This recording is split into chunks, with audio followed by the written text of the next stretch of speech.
Où sont les politicards? Quel est le regard que vous avez justement du contexte burkinabé en termes de liberté d'expression? On n'a jamais mené Norbert au tribunal parce qu'un article qu'il avait écrit était faux. Mais rares font de la politique. La nature est la horreur du vide. La mort du journaliste kamikaze parce qu'il a pratiquement offert sa vie pour qu'il y ait un changement. Nombreux ont de la prétention, mais rares prennent des positions. Qui a été intermédiaire? Nombreux font des jugements, mais rares ont la justesse. Toutes les femmes se battent autant que les hommes. Mais je dirais aussi qu'il y a des ministres hommes qui ne sont pas compétents mais qui sont là quand même. Ou bien. Mais quand l'actualité devient l'objet, normalement la notion bien comprise de laïcité permet un équilibre des confessions religieuses à l'intérieur d'un espace républicain. Tous deviennent sujets. Sans la conscience de savoir que l'autre découle de nous, ça crée naturellement en vous un sentiment de paix et ça tue tout sentiment de guerre. Le tribunal de l'actualité, c'est du lundi au vendredi à 8h et rediffusé les mêmes jours à 22h. Le tribunal de l'actualité, c'est avec Loukman Sanfo, Bernard Boukma et Geoffroy Vaha. C'est de lundi au vendredi de 8h à 9h, simultanément sur Watt FM 100.8 et sur Tree TV, la télé interactive, et rediffusée à 22h. Le tribunal de l'actualité, ne condamnez plus l'info sans l'avoir jugée. Tree TV, la télé interactive.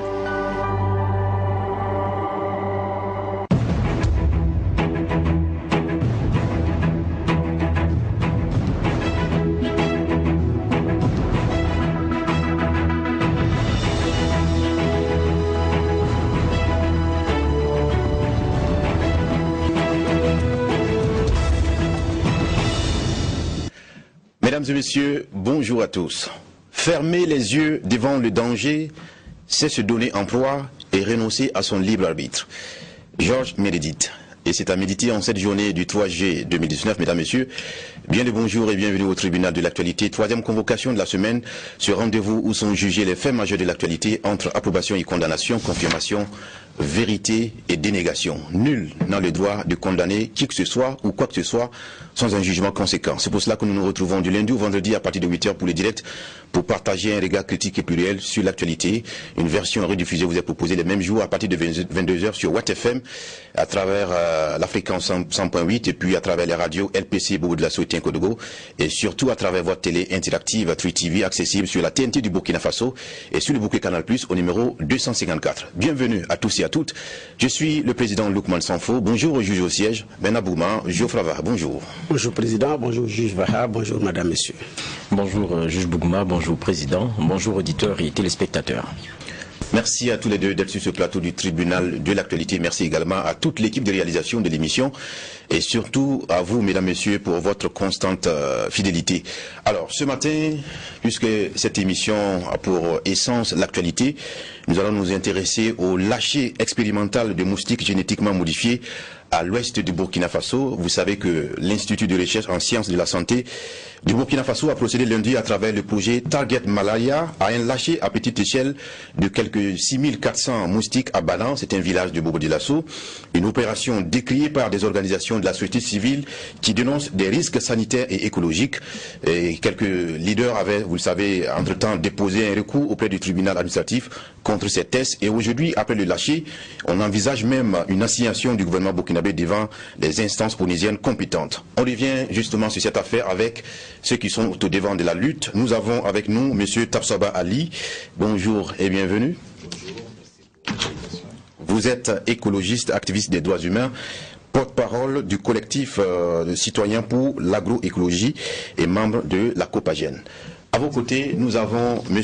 Guillaume Hugo. Bonjour. Bonjour, M. Sanfo. Vous êtes également membre de Copagène Burkina et puis responsable de CESAO, c'est cela? C'est cela, chargé de communication. Merci bien. Merci à tous les deux de votre disponibilité à répondre aux questions de cette émission du tribunal de l'actualité. Mesdames, Messieurs, on respecte tout de même le rituel à travers la première partie, les avant-propos des juges au siège.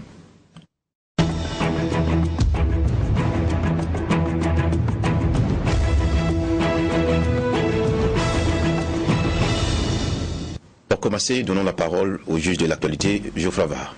Merci Président. Moi, mon avant-propos va concerner la mission des ministres. Il y avait celui des infrastructures en tête, à Bobo Dioulasso, sur la construction de ce lycée scientifique là de Bobo Dioulasso, qui était appelé, on va dire, de tous les vœux. Et il y avait des promesses qui avaient été faites pour que la rentrée prochaine, ceux qui naturellement devraient prendre cours dans ces bâtisses-là puissent le faire. Étant entendu que pour l'instant, je pense qu'il y a un établissement d'emprunt qu'ils occupent. Et à la réalité, je pense que ceux qui ont pu suivre nos sessions d'information depuis hier ont pu voir le point qui a été fait. Et le retard, il est des plus affirmés. Les craintes le sont encore plus. Et on a le discours de fermeté aussi du ministre et des autres ministres qui l'ont accompagné. Il y avait celui des infrastructures, il y avait celui de l'enseignement et voilà. Mais bon, des fois on se rend compte que ce n'est, c'est-à-dire même malgré la panne ferme, bon, il y a des, je ne parlerai pas d'entrepreneurs indélicats parce que souvent vous ne savez pas le fond du dossier, parce qu'on sait comment aussi les choses se passent très souvent pour que les travaux même commencent.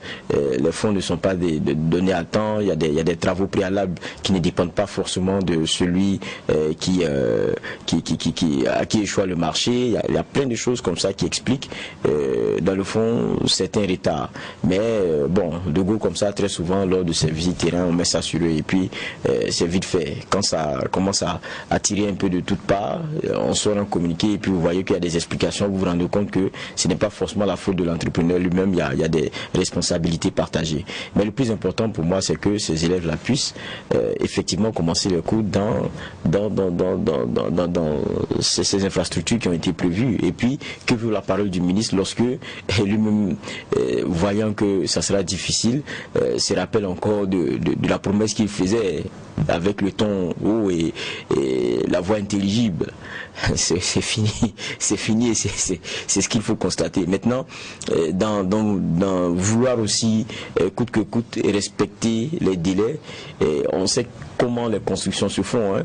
Soit vous vous amusez à aller trop rapidement et puis il y a la conséquence du travail bâclé parce que fait hâtivement, alors qu'on sait que derrière c'est des enfants qui y seront, donc il faut de la sécurité. Soit vous prenez le temps de bien faire les choses, mais d'être un peu plus prudent lorsque vous ferez encore vos promesses. C'est ça la réalité. Mais je trouve que c'est intéressant qu'il y ait cette pointe ferme et ce discours de fermeté, de vérité devant les caméras, parce qu'on n'avait pas été aussi habitué à cela. C'est-à-dire que lorsqu'il y a des entrepreneurs indélicats, on lissait le propos et puis on continuait. Aujourd'hui, c'est devant les caméras qu'on dit de façon très claire, ils n'ont pas respecté les délais, on espère que ceci, on espère que cela, et ça ne doit pas continuer comme ça, on va prendre les mesures si jamais. Il y avait aussi, il n'y a pas longtemps, le président du FASO avait inauguré aussi une voie, vous avez entendu le discours du ministre, il a félicité le travail qui a été fait, qui a été abattu, la qualité, il a parlé de tricouches, bicouches, c'est souvent aussi son vocable, nous on n'est pas puristes, mais il a dit que c'était bon, mais il a mis en garde, et si dans 6 mois il y a des trous, vous allez venir boucher. Mais je pense que si dans 6 mois il y a des trous, c'est qu'il y a un problème. C'est que les tricouches, bicouches dont il a parlé là, on n'est pas des puristes, hein, mais ça veut dire qu'il y a problème. 6 mois après la construction d'un bitume, s'il y a des trous, c'est que c'est pas de bonne qualité. Au lieu de venir boucher des trous, il faut leur enlever les marchés déjà qu'ils ont et puis les prochains marchés que ce soit verrouillé. C'est ce qui est attendu. Et c'est ça la réalité. Mais c'est bon déjà qu'il y ait ce discours de vérité devant les caméras et je trouve que c'est important de le souligner. D'accord, merci à vous pour cet avant-propos. Bernard Boukman, c'est à vous. Alors, Président, on va rester sur les chantiers qui sont en retard. Décidément. Ah oui, mais bon, même si cette fois-ci ça relève du privé, il y a quand même des interrogations effectivement à avoir. En mai 2018, il y a eu l'inauguration en grande pompe, la pose de la première pierre d'une usine qui devrait fabriquer des seringues et puis des gants au Burkina Faso. Bon, c'est une initiative portée par un privé, donc un Burkinabé avec ses amis coréens, et donc qui avait suscité beaucoup d'espoir et puis bon, qui avait été salué. Et puis, plus rien. Alors, rien que la semaine dernière, nous passions vers ce site-là, nous nous sommes rappelés que c'est ici qu'effectivement l'infrastructure devrait sortir. Et puis, tac, depuis mai 2018, et il n'y a rien, c'est toujours le même terrain vide. Bon, l'enseignement pris, le projet a connu beaucoup de retard parce que certaines personnalités au niveau du ministère de la Santé apparemment n'ont pas voulu bouler autre chose avant que les choses ne marchent. Bon, du coup, le chantier a pris du retard. Et donc, il n'avait même pas, ça n'a pas démarré, même un trou n'a pas été creusé pour couler ne serait-ce qu'un morceau de béton, quoi. Voilà. Donc, le projet a pris un grand retard parce que les premières seringues devraient être effectivement livrées. Actuellement, on avait les premières seringues, je crois que ça devait être en mars 2019. Hein. Et donc, bon, mais bon, renseignement pris également, ils disent que aujourd'hui les choses sont allées bien. Bon, la partie burkinabé qui avait pris des parts, donc en tant qu'actionnaire aussi, bon, formellement ses engagements n'ont pas été également respectés à temps. Donc il y a eu beaucoup de choses, mais bon, il y a eu un retard sur le chantier. Mais ils disent que bon, d'ici là, les travaux vont véritablement commencer, parce que ça n'a même pas démarré pour le don. Les travaux vont véritablement commencer pour que bon, l'usine puisse être implantée, puis commencer à produire ces seringues et puis les gants dont on importe beaucoup plus cher. Alors que bon, selon aussi ces produits sur place, il y a de fortes chances qu'on puisse les avoir à un prix abordable. J'ai dit il y a de fortes chances parce que dans le domaine de la cimenterie, on a vu. On a eu des usines de ciment au Burkina, mais bon, le coût du ciment est toujours élevé. Donc, rien ne prouve que ce n'est pas parce que c'est produit sur place qu'on aura ça à un coût abordable, mais en tout cas, les porteurs du projet disent qu'on aura un coût moins élevé que les importations actuelles. Et je pense que ça va être la deuxième usine, après celle d'Afrique du Sud qui produit des seringues et des gants. Au niveau de l'Afrique de l'Ouest, ça va être pratiquement la première et la deuxième sur le continent africain, selon les informations qui ont été données. Donc je pense que l'interpellation aussi, c'est que ceux qui avaient piétiné le dossier, il faut lever le pied pour que bon, on puisse avancer, quoi. Autrement dit, si les investisseurs ne sont pas autorisés, il faut le leur savoir. Voilà. Donc il y avait eu beaucoup d'interrogations, mais bon, je pense que les choses commencent à rentrer dans l'ordre et c'est à l'honneur de tous les Burkinabés. Voilà, merci. C'était tout mon avant-propos. D'accord. Merci à tous les deux pour ces deux avant-propos. Passez donc cette étape. Rapidement, mesdames, messieurs, nous allons nous intéresser à nos deux invités. Alors, mais déjà, pour vous situer le sujet, vous savez que pour lutter contre le paludisme, l'Institut de recherche en sciences de la santé, l'IRSS, du Burkina Faso a initié un projet majeur depuis quelques années, un projet dénommé Target Malaria et qui, vous le savez aussi, vient d'opérer un lâcher expérimental de moustiques génétiquement modifiés à l'ouest du Burkina Faso, c'est à Bana, un village de Bobo-Dioulasso. Et ce lundi 1er juillet 2019, c'est quelques 6400 moustiques qui ont été lâchés dans la nature dans le but de cette opération. Alors, une opération décriée justement par les organisations de la société civile depuis quelques années qui dénoncent des risques sanitaires et écologiques. Nous avons devant nous quelques leaders qui, entre autres, avaient en tout cas saisi le tribunal administratif contre cette thèse. Et aujourd'hui, après le lâcher qui a été constaté depuis lundi, on envisage une assignation, selon leur dire, du gouvernement burkinabé devant les instances onusiennes compétentes. De quoi s'agit-il exactement? On en parle avec Tapsoba Ali, encore une fois bienvenue. Merci. Et également votre camarade, on va dire, Guy Yamouego.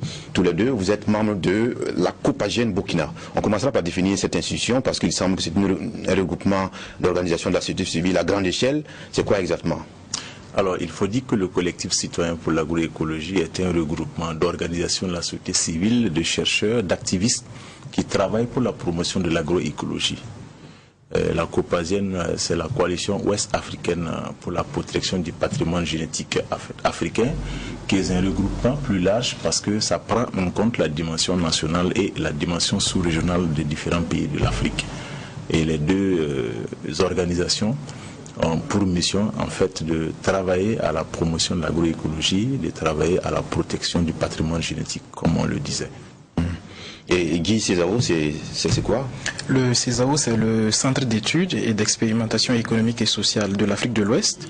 C'est une association à caractère international qui intervient dans le domaine de la formation des paysans, également dans le domaine du développement de projets.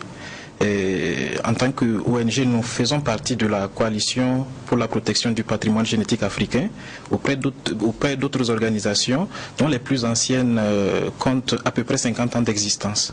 Au sein de la Copagène, il y a également des organisations paysannes. Nous avons en notre sein également des hommes de médias, des hommes de culture. Donc c'est une variété de profils effectivement qui constituent la coalition pour la protection du patrimoine génétique africain. au niveau du Burkina Faso. D'accord. Alors, après cette déclinaison d'identité, ça permet justement aux auditeurs et téléspectateurs de savoir que vous êtes dans un domaine de définition. Alors, une autre question de généralité, c'est ce communiqué qui a été publié hier, qui émane de la Copagène justement. Alors, comment est-ce que cela a été organisé quand on sait quand même que le lâcher a été opéré le lundi et immédiatement après une organisation aussi, on va dire panafricaine, avec des pays qui sont représentés comme la Zambie et tout. Comment est-ce qu'on a pu produire rapidement? Est-ce que c'était dans un agenda bien défini? Nous sommes une organisation de veille citoyenne, donc nous suivons de jour en jour tout ce qui se passe par rapport à la question des organismes génétiquement modifiés. Alors, nous avons reçu une notification le 29 juin qui informait en fait une partie prenante de ce qu'il y aurait probablement des lâchers de moustiques génétiquement modifiés dans le village de Banan le 1er juillet. Donc immédiatement nous avons fait des réunions et nous avons décidé de réagir, d'où ce communiqué national d'abord du collectif citoyen pour l'agroécologie et de la Copagène qui condamnait fermement ces lâchers programmés, qui interpellaient le gouvernement burkinabé parce que nous disions à l'intérieur que si l'on ose effectivement lâcher les moustiques, nous n'avons plus le choix que d'assigner notre gouvernement devant les instances onusiennes parce que du point de vue de la législation internationale et même nationale, il y a violation flagrante. Et après notre communiqué national, il y a eu les lâchers qui ont eu lieu effectivement le 1er juillet dans la soirée. Ça crée une indignation internationale parce que Target Malaria a communiqué avec des médias à l'extérieur. Curieusement, on ne choisit pas les médias burkinabés pour donner certaines informations, ce qui est malheureux. Ils ont fait une publication à l'extérieur et ça crée une indignation au niveau international. Et cette indignation a amené des organisations des différents continents du monde à faire une déclaration internationale de soutien à la société civile burkinabé qui est contre. Et ces organisations internationales aussi disent qu'il faudrait qu'on assigne l'État burkinabé en justice parce qu'on ne peut pas permettre que des individus pratiquent des sciences hasardeuses. D'aucuns ont même qualifié ce projet-là de terrorisme scientifique parce qu'au-delà du Burkina Faso, s'il y a des effets irréversibles, ça va toucher des pays voisins, ça va toucher les citoyens du monde. Justement, on en vient au problème parce que depuis, on va dire, l'initiative même de ce projet-là, vous aviez donné de la voix à travers des conférences de presse, des sorties médiatiques de toute nature. Vous avez demandé des garanties. Et ça dure quand même quelques années, c'est parce que le projet dure depuis 2005, je crois. Alors, est-ce que les autorités en charge du projet n'ont pas pu vous fournir les inquiétudes, sinon les éléments de réponse aux inquiétudes que vous avez soulevées jusqu'ici? Monsieur Yamego. Non, jusqu'à présent, effectivement, nous n'avons pas d'éléments qui permettent d'associer ou d'apprécier les risques éventuels de ces lâchers. Effectivement, nous avons demandé, depuis que nous avons eu vent de ce projet, nous avons demandé qu'il y ait une sorte d'évaluation des risques potentiels. Et ce n'est pas nous qui le demandons, même les législations au plan international et au plan national le demandent. Par exemple, la loi 064/2012 qui porte sur la sécurité en matière de biotechnologie dit qu'avant de procéder à de telles expérimentations, il faut essayer de cerner les risques éventuels. Et également au niveau international, il y a ce qu'on appelle le protocole de Carthagène qui dit aussi qu'il faut être prudent quand il s'agit de manipuler des organismes génétiquement modifiés. Mais nous, on a constaté au fil du temps et au fil des discussions que nous avons eues avec le projet Target Malaria que tous ces éléments-là ne sont pas disponibles. Du reste, ce n'est pas à la société civile qu'on devrait peut-être adresser ces documents, mais à l'État burkinabé, notamment à l'Agence nationale de biosécurité. Nous avons fait également des démarches vis-à-vis de l'Agence nationale de biosécurité pour leur demander s'ils ont à leur niveau effectivement des rapports d'évaluation. Jusqu'à présent, nous n'avons pas été informés de l'existence de tels documents. Bon, ce qui nous pousse effectivement, ce qui nous fonde à croire que nous sommes effectivement en train d'aller vers une expérimentation à l'aveuglette. Et pour emprunter une expression qui est chère à M. Tapsoba, nous avons l'impression que le projet est en train d'apprendre à tirer à l'arme à feu, non seulement avec des balles réelles, et sur des populations vivantes. C'est ça effectivement notre crainte. C'est ça qui fonde effectivement notre crainte aujourd'hui. Et moi, je voulais, parce que on est au tribunal, qu'on soit d'abord pédagogique, comprendre c'est que vous n'êtes pas peut-être le mieux placé, mais puisque vous êtes au cœur et que vous dénoncez depuis, ça veut dire que vous savez un peu de quelle manipulation il parle, de quoi il s'agit. Et puis, parce qu'il ne faudrait pas aussi mettre l'étendard de la peur, alors qu'on n'a pas forcément les éléments, vous le dites de façon très claire, qui prouvent qu'il y a de l'incidence aujourd'hui. Et alors que lorsqu'on parle de cela, c'est pas aujourd'hui que ça a commencé, c'est pas avec le Burkina que ça a commencé. Et comment, pour le cas burkinabé, ça se passe? Parce que pour certains, on a parlé de dengue, je pense que quand j'ai vu mes notes, et vous prenez le cas par exemple des lâchers en Californie, c'est contre le virus Zika, ailleurs c'est contre la dengue, au Brésil, ça avait commencé aussi, c'est contre les questions de paludisme, et puis derrière, le process il est simple. Ils ont des moustiques qu'ils élèvent eux-mêmes, qui ont été génétiquement transformés, qui ont une dépendance à des antibiotiques, ils ont la tétracycline, c'est comme ça qu'ils appellent. Donc cette dépendance-là, sans ces éléments, le moustique, lui, après, il meurt. Donc après le lâcher, les moustiques, ils disent que c'est quelques mois après, ils doivent mourir, mais ça couple avec les moustiques naturels que nous avons, et dont les enfants, eux aussi, qui sont aussi dépendants de ces substances-là, parce que ils ne l'ont pas, ils finissent par mourir. Donc la population de moustiques diminue, et forcément avec le risque notamment de dengue ou de maladies que cela porte. Maintenant pour le cas burkinabé, moi j'ai résumé la chose comme ça, et selon les lectures que j'ai eu à faire, je veux qu'on soit pédagogique. Pour le cas burkinabé, comme vous luttez contre cela, comment ça se passe? Alors le cas burkinabé, il y a une opacité totale. Ce qu'il faut préciser est qu'ailleurs, il y a eu effectivement des lâchers expérimentaux de moustiques génétiquement modifiés au Brésil, aux îles Caïmans, mais ce n'était pas le palu. C'était pour la dengue, c'était pour le Zika. Mais vous pouvez vérifier, au Brésil, nous avons vérifié, ils ont stoppé parce que simplement ils se sont rendus compte qu'il n'y avait pas d'impact positif par rapport à la maladie et ça coûtait excessivement cher. Dans les îles Caïmans, ça a échoué aussi, et l'organisme américain qui avait mis cette technologie-là dans ces pays, c'est l'Oxitec.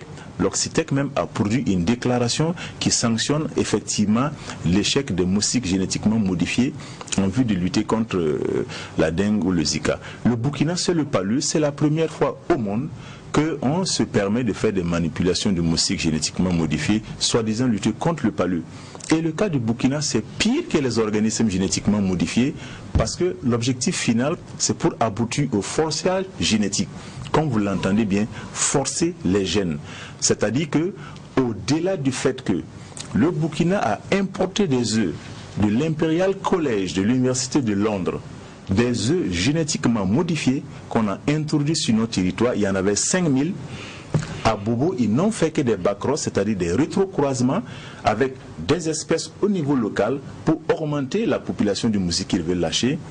Ils veulent à la fin aller à une technologie plus pointue que les organismes génétiquement modifiés qu'on appelle forçage génétique, qui est en fait une technologie qui va leur consister à insérer un gène dans la population moustique de sorte que ce gène va être de façon récurrente, continue jusqu'à toute la descendance.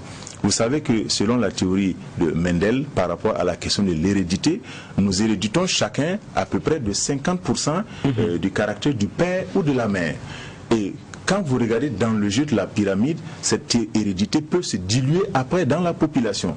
Je suis un homme, une femme, nous avons un enfant, l'enfant peut être de sexe masculin ou de sexe féminin, il peut prendre certains caractères de ma femme ou de moi, mais au niveau du forçage génétique, ce n'est plus la théorie de Mendel de l'hérédité, mais c'est plutôt en fait l'insertion de façon artificielle d'un caractère, de sorte que ça va jouer sur toute la descendance. Le cas du Burkina, en fait, c'est ce qu'on appelle la destruction des X. Ici, c'est les chromosomes X que le gène va aller détruire, de sorte que toute la descendance ne pourra plus donner des femelles, mais des mâles. Ça veut dire que dans la nature, ces moustiques, normalement, quand ils vont s'accoupler, risquent de donner toute la descendance des mâles. Alors, de façon scientifique, cela est ultra dangereux. Il faut dire aussi que nous qui avons échangé pendant des années avec ces chercheurs burkinabés, ils nous ont dit que la probabilité d'avoir à 100% des moustiques mâles stériles, comme ils le disent, n'est pas possible. Il y a des taux, de sorte que il il y a la probabilité forte qu'il y ait des femelles génétiquement modifiées lâchées dans la nature qui piquent, et ces femelles qui ont connu une modification de leur caractère, on ne sait plus désormais quel type de maladie ils seront capables de transmettre. Voilà des inquiétudes. Donc on relève ça pour dire que le Burkina est un cas d'école, c'est exceptionnel, et il faut aussi préciser que c'est la première fois dans le monde qu'il risque d'avoir des lâchers dans l'environnement de moustiques issus de la technologie du forçage génétique. Nulle part ailleurs ça a été fait, parce que les différents pays du monde n'ont pas osé franchir la ligne rouge, donc le Burkina se retrouve en terrain expérimental. Oui, je termine. C'est bien que nous comprenions cela. Et puis, il y a aussi que de ce que nous avons pu parcourir en termes de lecture, pour qu'il y ait ces lâchers, il y a d'abord l'autorisation de nos décideurs, mais il y a aussi les populations qui sont concernées. Et je me rappelle que d'un article que j'ai lu pour 2018, on nous parlait justement de Bana, et que les autorités coutumières auraient donné leur aval. Est-ce que de vos investigations, c'est vrai? Comme Guy le disait tantôt, alors il y a violation flagrante ici de la législation, parce qu'il a déjà cité le protocole de Carthagène, il y a la loi 064 portant un régime de biosécurité dans notre pays, et à l'intérieur vous voyez que on exigeait clairement qu'il y ait d'abord un débat public. Il n'y a jamais eu de débat public sur la question du moustique génétiquement modifié. On demande à l'intérieur qu'il y ait d'évaluation des risques. Il n'y a jamais eu d'évaluation des risques. On demande à ce qu'il y ait un comité d'experts scientifiques indépendants qui suivent la question. Il n'a pas été question de ça. Et vous parlez de communauté. Vous savez, il y a aussi en fait ce qu'on va appeler la déclaration d'Helsinki, qui exige en fait qu'il y ait des consentements libres et éclairés des populations concernées. Nous avons fait des missions dans ces villages. C'était pour avoir l'information selon laquelle est-ce qu'ils sont au courant, est-ce qu'ils connaissent les enjeux. Mais je vous assure que les 3 fois que nous avons effectué la mission, il était difficile de pouvoir le faire. Nous avons même reçu des menaces de mort.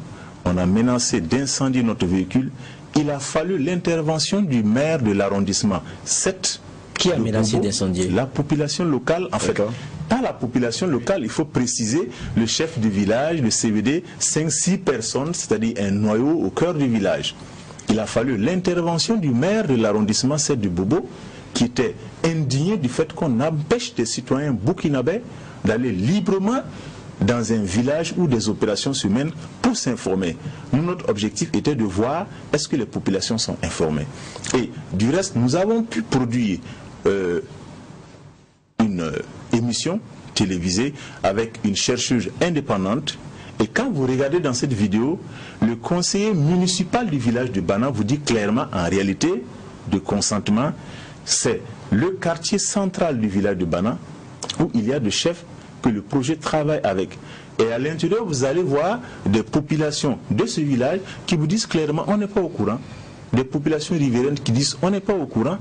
Donc, ça veut dire que il n'y a pas de véritable consentement libre et éclairé par rapport à ce projet. Et pourtant, ils assurent avoir eu recours à des linguistes pour traduire en des langages simples et neutres le projet aux populations.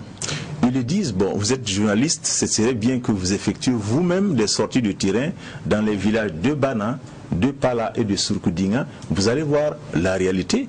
Vous verrez qu'en réalité, on a simplement, nous dirons quoi, manipulé certaines personnes, parce que il est extrêmement difficile dans nos langues de traduire des expressions de génome, d'ARN, d'ADN, d'organismes génétiquement modifiés, de forçage. C'est extrêmement complexe.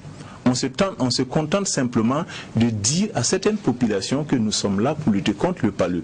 Et vous dites ça à n'importe qui, il va vous dire allez-y. Mais les enjeux n'ont pas été définis. Voilà ce qui se passe aujourd'hui au niveau de ces villages. Si vous me permettez, mais en fait de consentement libre et éclairé, nous on estime que ça ne doit pas seulement se limiter au village de Bana. Le village de Bana, c'est un village rattaché à l'arrondissement 7 de la commune de Bobo-Dioulasso. Le village de Bana est une vingtaine de kilomètres du chef-lieu de Bobo, donc ça veut dire du chef-lieu de la commune. Donc ça veut dire qu'en principe, les populations de Bobo sont strictement intéressées par la question et elles doivent se prononcer. Le village de Bana est à quelques 5 km de Nassau, où il y a des étudiants. Est-ce qu'on a demandé l'avis de ceux qui y travaillent? c'est aussi des questions qu'on doit soulever. Et Bana n'est pas loin de Ferkessédougou, en Côte d'Ivoire. Bana n'est pas loin de Sikasso, au Mali. Bana, c'est pas loin de Ouagadougou en réalité. Nous avons soulevé toutes ces questions avec le projet. Bon, en guise de réponse, on nous dit que le moustique ne peut pas voler au-delà d'un certain périmètre. Mais tout le monde sait comment un moustique peut voyager. Il peut se glisser dans un sac et puis vous parcourir des dizaines de kilomètres avec. Il peut se glisser dans un véhicule et vous voyagez sur 200 km avec. Pour dire que nous estimons en tout cas que pour avoir un consentement libre et éclairé, ça ne concerne pas uniquement les populations du village de Bana. Il faut aller regarder au-delà du Burkina même, pour embrasser la sous-région. Alors, excusez-moi, un commentaire avant une question. Effectivement, le moustique peut voyager parce que quand on parlait de moustique tigre, dès qu'il est venu d'un pays côtier avec les compagnies de transport, c'est comme ça la dingue est rentrée au Burkina. Ce sont les informations qui avaient été données. Et donc là, effectivement, il peut voyager loin. Deuxième commentaire, c'est il n'y a pas suffisamment de communication pour les initiateurs du projet à l'endroit du Burkinabé, et c'est ce qui me gêne. L'année dernière, nous avons reçu M. Tapsoba ici en émission. Après plusieurs relances, nous n'avons pas eu effectivement de réponse adéquate. Vous partez au ministère de la Santé, ils vous disent que non, le projet ne relève pas d'eux, et donc ils ne peuvent faire des briefs de commentaires, ils ne peuvent pas rentrer là-dedans. Nous avons interviewé en son temps les cadres du programme national de lutte contre le paludisme, qui disent que ce n'est pas un projet qui est mené à leur niveau. Ils en ont entendu parler, ils ont des briefs d'information, mais ils ne peuvent pas en dire plus. Donc autrement dit, il appartient aux porteurs du projet d'en parler. Mais bon, là, effectivement, c'est un silence total. Donc la question, alors qu'il y a des inquiétudes qui ont été soulevées, j'ai suivi le regard scientifique de M. Tapsoba avec effectivement des craintes exprimées qui disent d'ailleurs que c'est la toute première fois. Il parle de forçage génétique, c'est la toute première fois au Burkina Faso. Donc il y a effectivement de la précaution à apprendre. Donc vous ne verrez aucun village, aucune localité dans ce monde où on dirait à une population c'est pour lutter contre le paludisme avec une méthode nouvelle qui permet de faire ci et puis la personne va refuser. On n'en aura pas. Donc maintenant, quels sont les enjeux, quels sont les risques et les conséquences? C'est à ce niveau-là maintenant, mais là peut-être qu'on n'en évoquera pas. Voilà, donc en commentaire également pour terminer avec la question, c'est comme je l'ai dit, vous voyez à Ouagadougou, il y a plusieurs façons, il y a plusieurs produits qui se vendent contre les moustiques, les aérosols, il y en a beaucoup, ce qu'on brûle dans les maisons qu'on appelle communément moustiquaires, il y en a beaucoup, mais quels sont les risques pour la santé humaine et tout, on n'en connaît pas grand-chose. Donc c'est comme si, bon, chacun il livre ses produits et puis il sort. Mais les gens payent ça pour lutter contre les moustiques. Mais après, il y a des conséquences sur la santé. Quelles sont ces conséquences? Voilà. Maintenant, pour revenir comme question, je lis que l'Agence nationale de biosécurité du Burkina a donné son accord le 10 août 2018. Donc, pour le lâcher expérimental de 10 000 moustiques génétiquement modifiés et stériles dans le village dont vous faites cas. Donc vous dites que vous l'avez saisi et vous n'avez pas eu de réponse, alors que je vois que il y a même une date qui a été donnée, 10 août 2018, que l'agence nationale de biosécurité du Burkina a donné son accord. Est-ce que vous êtes au courant ou qu'est-ce que c'est passé? Oui, nous sommes au courant effectivement que l'ANB a autorisé le projet. D'abord, ça a été en 2016, une autorisation pour que les œufs génétiquement modifiés soient amenés au Burkina Faso. Et ensuite en 2018 pour autoriser le lâcher qui vient d'être fait le 1er juillet dernier. Mais ce que nous n'avons pas eu avec l'ANB, c'est le rapport sur l'évaluation des risques potentiels sur la santé humaine, sur la santé animale et sur l'environnement. Nous n'avons pas à ce stade-là un document qui essaie effectivement de se projeter par rapport aux risques potentiels. Là, ce travail d'ailleurs a été fait. Mais c'est la question que nous on se pose aussi. On se pose la question. Effectivement, l'État burkinabé doit avoir ses garanties pour pouvoir prendre des décisions en âme et conscience. Vous émettez des doutes sur la compétence de l'ANB à donner des garanties en tout cas sur ce projet-là? Ce que nous voyons jusque-là, effectivement, fonde notre doute sur sa capacité effectivement à réunir les éléments qu'il faut légalement avant d'autoriser de telles expérimentations. Il faut ajouter que l'Agence nationale de biosécurité, normalement qui est en fait un organisme de régulation, devrait être un arbitre, ne devrait pas avoir de parti pris. Il y a un mécanisme de fonctionnement au niveau de l'agence où il y a même un comité d'éthique.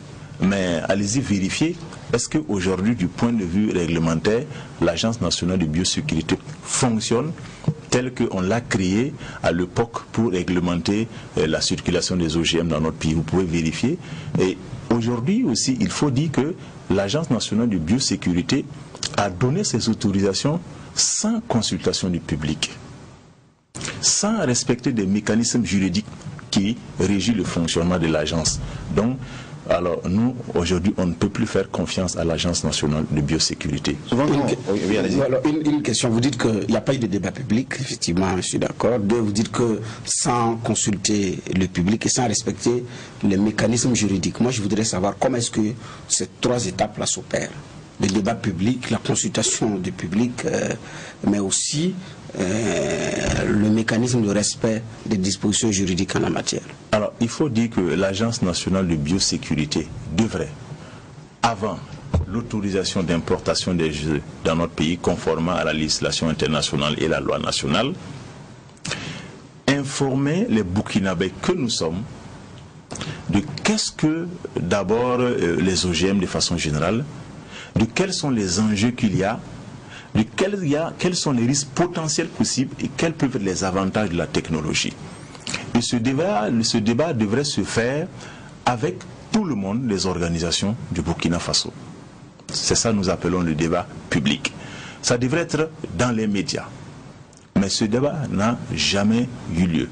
Et l'agence opère aussi à travers un mécanisme. Vous avez à l'intérieur ce qu'on appelle un observatoire national de la société civile greffé à l'agence, où il y a des personnes de différentes institutions et il y a aussi des personnes représentant la société civile. Cet observatoire ne fonctionne pas. Ne fonctionne pas. Donc, parce que l'observatoire donne un avis par rapport au comité d'experts de l'agence qui doit prendre une décision. Vous pouvez vérifier, l'observatoire ne fonctionne pas au niveau de l'ANB. Ça veut dire que c'est au niveau des chercheurs de l'ANB qu'ils ont simplement pris la décision à partir de quoi? D'ailleurs, les informations que nous détenons et en temps opportun, on saura comment les exploiter. Il y a des chercheurs de l'ANB qui n'étaient pas d'accord pour l'importation des œufs. Et nous espérons qu'en temps opportun, ils vont s'exprimer de comment c'est au forceps qu'on a donné l'autorisation à Target Malaria. Il ne faudrait pas oublier aussi qu'il y avait un contexte politique d'avant. Avec l'ancien régime, les choses passaient au forceps.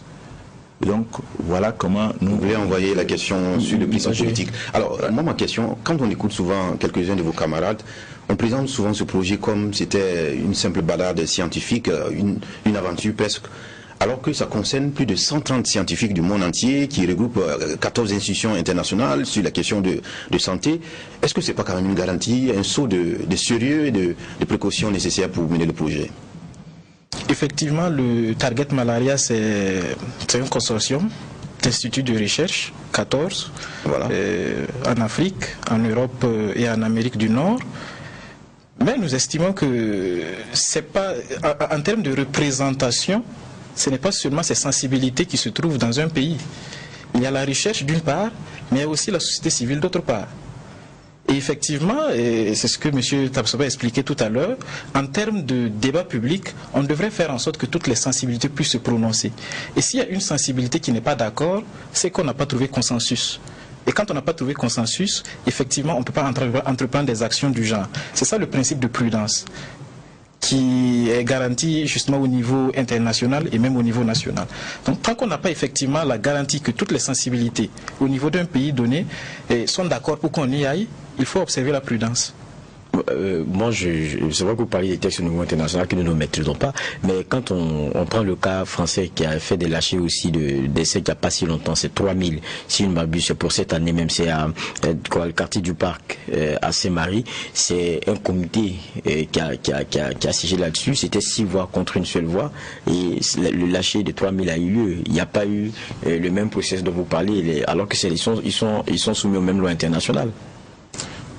Déjà vérifier est-ce qu'il s'agissait d'un texte génétiquement modifié. Si, génétiquement modifié, oui, c'était 3000. Génétiquement modifié, France, oui. Parce que nous savons que la législation européenne ne permet même pas la mise en ciel ouvert d'organismes génétiquement modifiés.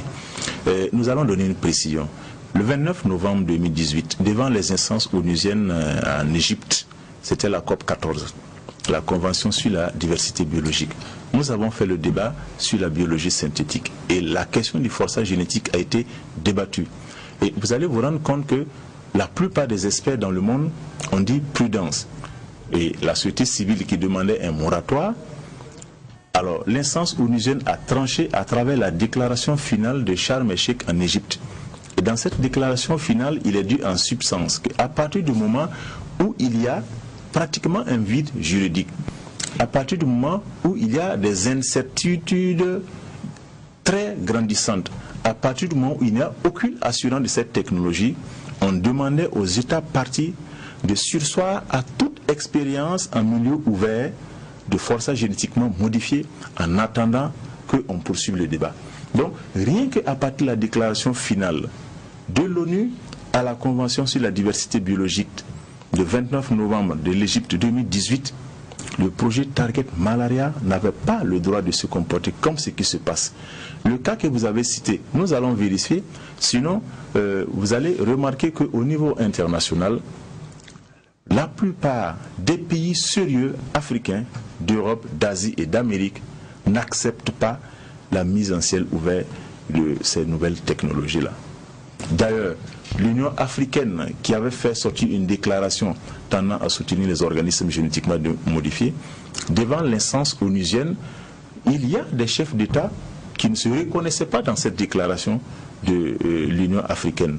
Nous n'allons pas les citer ici, mais ça a permis quand même de savoir qu'il y a souvent un syndicat de chefs d'État qui décide au nom des pays d'Africains, et nous disons de quel droit, à partir du moment où tout projet de développement doit avoir un impact sur une population, il est tout à fait normal que les uns et les autres aient l'information réelle, aient les enjeux, et que maintenant on puisse décider. Bon, j'ai une question, c'est que depuis qu'on a les yeux, c'est clair que l'objectif final, c'est ce à quoi on a abouti, de lâcher, parce que c'était le truc définitif. Depuis lors jusqu'à maintenant, vous avez fait ce lobbying, c'est vrai que c'est pas la première fois que nous vous recevons sur ce plateau. Est-ce que vous avez l'impression qu'au niveau même des populations, parce que c'est le travail d'abord de pression, de masse, qui permet d'avoir des résultats probants, est-ce que vous avez l'impression qu'au niveau des populations, il y a une oreille vraiment attentive et qu'on mesure les enjeux? D'abord, je dois dire que ce n'est pas l'étape finale, c'est la toute première étape du projet. D'ailleurs, ils disent qu'il ne faut pas s'en inquiéter parce qu'à ce stade, c'est juste des moustiques mâles stériles qui ont été lâchés. Pourquoi il ne faut pas s'en inquiéter? Parce que les moustiques mâles ne piquent pas, ce sont les anophèles qui piquent. Et ensuite, ils sont stériles, donc pas de possibilité de progéniture. Voilà. Mais par la suite, il devrait effectivement avoir d'autres étapes qui aboutissent à ce que nous appelons le forçage génétique. Donc ce n'est que le début et le pire reste à venir. Raison pour nous, effectivement, de ne pas lâcher, de continuer la pression. Est-ce que nous avons l'impression que les populations sont conscientes des enjeux? J'allais dire oui et non.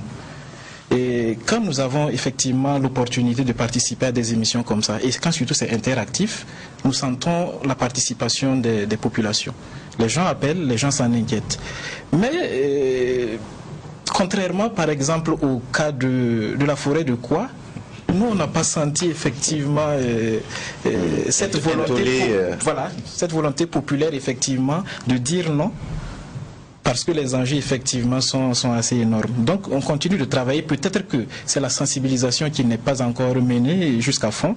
Et effectivement nous allons continuer à sensibiliser et aussi à compter sur les médias pour informer. On ne demande pas aux médias de participer à la communication, mais seulement d'informer, sachant que si l'information parvient aux populations, elles sont capables d'analyser et pour tirer des conclusions. Quelqu'un a dit une fois que pour combattre une mesure scientifique, une thèse scientifique, il faut plus de science. Mais on a l'impression qu'en ce qui vous concerne, vous exprimez des inquiétudes, des soucis sur l'inconnu qui est devant vous, mais il n'y a pas d'approche contradictoire. Est-ce que vous avez saisi, par exemple, des instituts qui ont développé d'autres arguments, d'autres, on va dire, d'autres thèses pour prouver ici que ce qui est en train d'être mis en place n'est pas soutenable scientifiquement? À ce stade, c'est assez difficile. On a dit tout à l'heure que c'est une grande première. Donc ça veut dire que même les objectifs que le projet vise, scientifiquement, on n'est pas sûr des résultats qu'on va obtenir. Même au niveau des scientifiques qui sont en train de conduire ce processus actuellement. Du reste, l'un des chercheurs qui a participé au développement du forçage génétique, le Gene Drive en anglais, lui aussi soulève des inquiétudes. Le professeur Kevin Elsvelt soulève des inquiétudes, alors qu'il fait partie de ceux qui ont participé effectivement à la mise au point de cette biotechnologie. Donc, à l'étape actuelle, effectivement, on n'est pas capable de réunir des instruments ou une argumentation scientifique qui puisse contredire l'autre cas, d'autant plus que les résultats que ce projet même est en train d'escompter, il n'est pas sûr de les obtenir scientifiquement. Président, si vous permettez, est-ce que dans le fond, parce que il y a ceux-là aussi qui sont contre tout ce qui est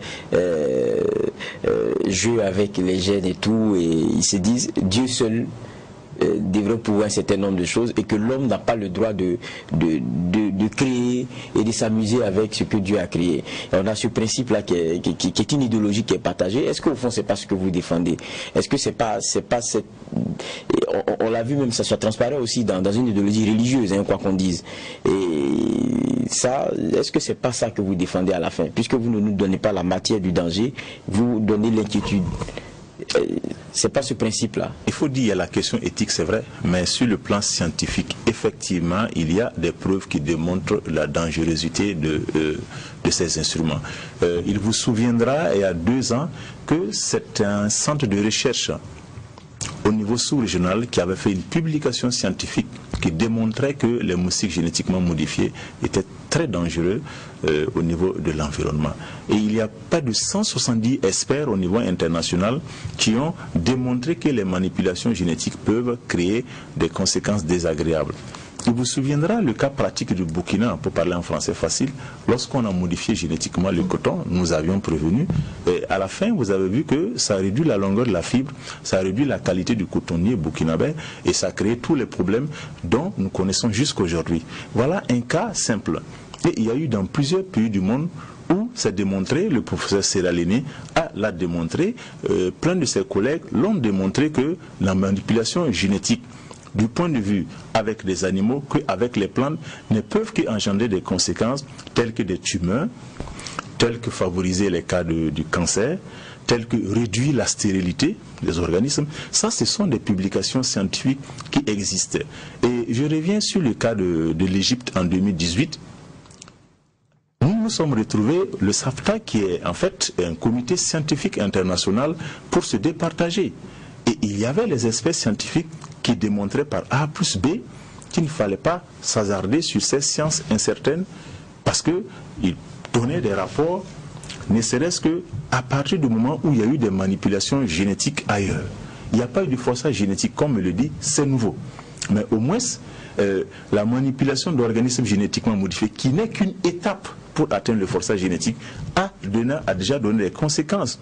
Il y en a même qui ont dit que du point de vue de la santé, on a vu aux États-Unis où des personnes sont en train de gagner des plaintes parce qu'ils ont démontré qu'ils ont été atteints de cancer parce que simplement on a utilisé certains produits. Donc, il y a des rapports scientifiques qui démontrent la dangerosité des organismes génétiquement modifiés. Si vous permettez, on va juste relever aussi un aspect opaque de ce projet. Le projet avait mis en place un mécanisme d'information. Et ce mécanisme qu'ils appellent partie prenante n'a pas fonctionné depuis plus d'1 année.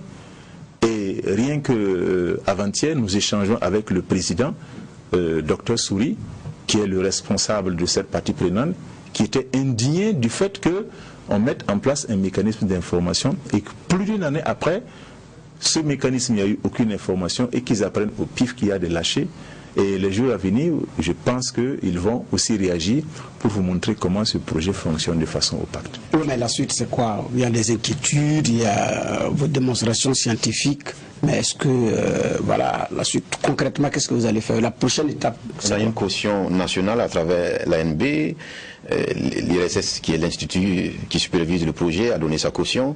En quoi votre action peut prospérer? Déjà, nous allons refaire ce que nous avons fait, un plaidoyer. Nous allons encore retourner échanger avec les membres du gouvernement pour leur dire que nous les avions interpellés. Nous allons repartir auprès des autorités coutumières et religieuses. Nous allons rencontrer les parlementaires.